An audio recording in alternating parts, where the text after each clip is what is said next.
Today, I want to talk about one of my favorite authors and scientists and people as a whole. So, his name is Carlo Rovelli, and he is a poetic physicist.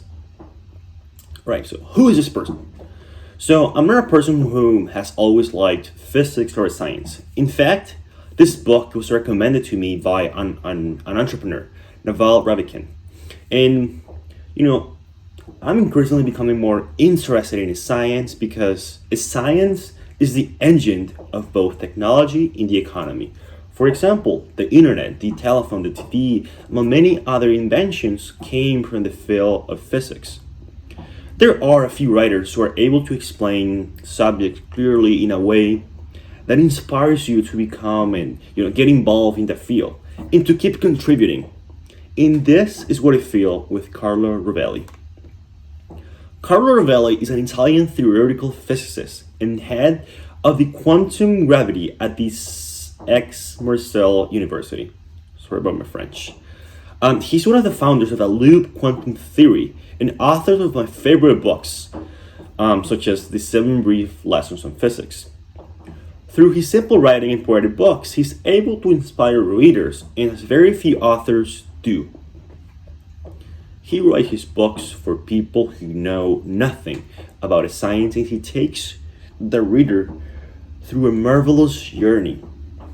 A journey that emphasizes all of the fascinations about what we know and largely focuses on all the mysteries that are still yet to be found. So why should you care? Why should you want to know this person?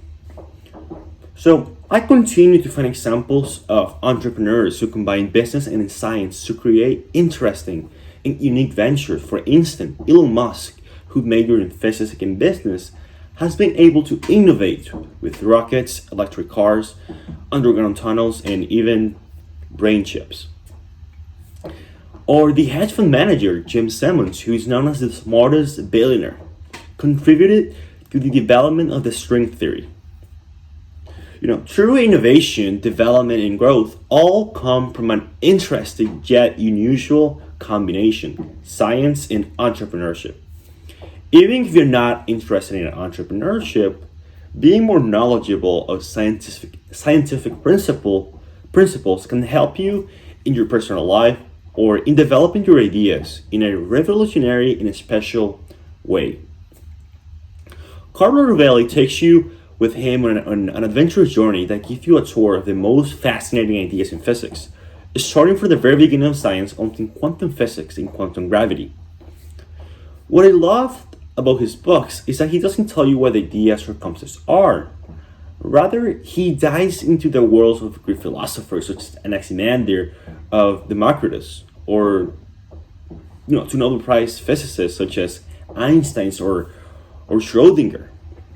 He walks you through what they did, what they thought, what their intuitions were, and ultimately how they brilliantly found their ideas and theories such as gravity, general relativity, and quantum physics. So, what are his top books?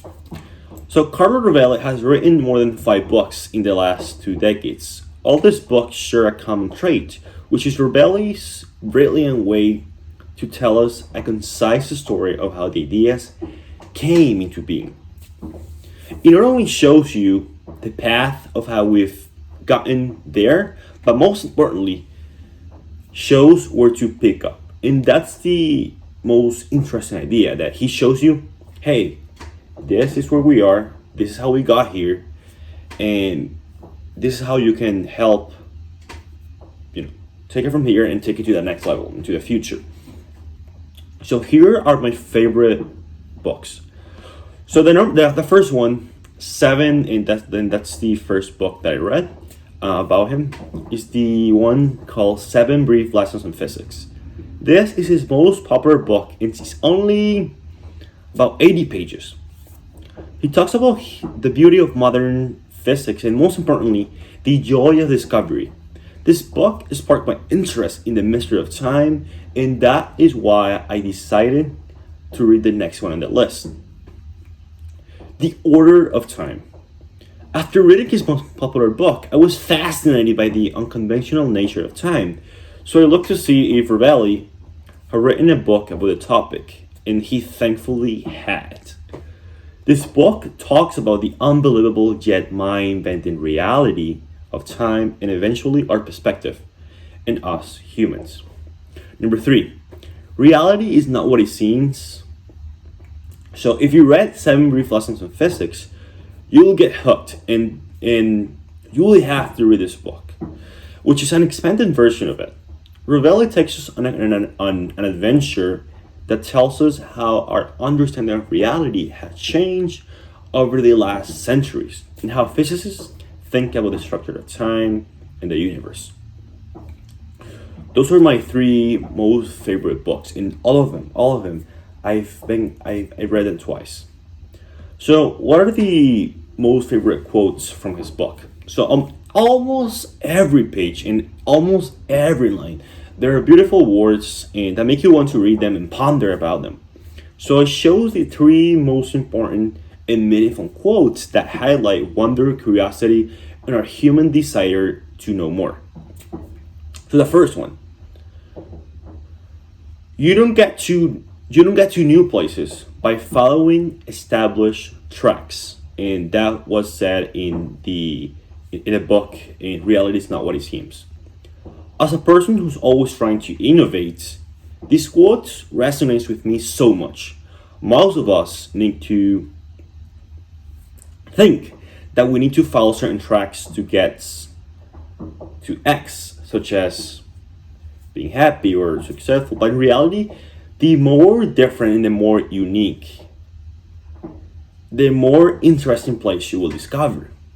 Number 2, here on the edge of what we know, in contact with the ocean of the unknown, shines the mystery and beauty of the world, and it's breathtaking.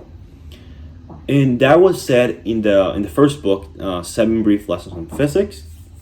And honestly, I'll just read this again. Here on the edge of what we know, in contact with the ocean of the unknown, shines on the mystery and beauty of the world. And it's breathtaking. This quote left me pondering for days and days, and I began to understand what it means to discover and explore new frontiers. We can only get to the unknown after we acknowledge we're on the edge and that we might fall. It is only by recognizing that we get to solve the mysteries, as Mr. Rovelli said. It's breathtaking. And the last quote that I picked was the following: this is time for us, memory and nostalgia. The pain of absence, but it isn't absence that causes sorrow. It is affection and love. Without affection, without love, such absences will cause us no pain. For this reason, even the pain caused by absence is in the end something good, even beautiful, because it feeds on which give meaning on life. And that was said on the second book, The Order of Time. Carlo Rovelli said this after telling a story about 2 of his mentors, and the timing could not be more perfect. Up to this point, he explained what time was and what time is, and how time changes, and how time is very different from what we think it is. In this section, he tries to portray what time is for us and its relation to the very meaning of life. So now the journey begins, and I highly encourage you to dive into this man world and learn about his writing and what he's doing. And there are very few books that I read again right after finishing. Not because I didn't understand them, but because I want to feel and experience the sense of discovery and the chance of finding those mysteries. So far, I've reread 3 of Carlo Rovelli's books, and I will continue to keep coming back to them. You might think you need to be smart, or that these books are very boring and impractical. And honestly, this is what I thought about them too. They are not like that, and they're totally super, super interesting. Something fundamentally changed within me. I stopped focusing. I stopped focusing on what seems practical and useful, such as business books, self-help books, and so on. And I started focusing on understanding the basis of our reality, our world, our universe, and ultimately us humans. Why? I don't know. Only time will tell, and we'll have to see where that goes. And I truly hope that you find Carlo Rovelli's work as inspiring and interesting and influential as I have. And if you ever want to discuss, send me an email or leave me a comment, and I'll be happy to talk. Thank you so much.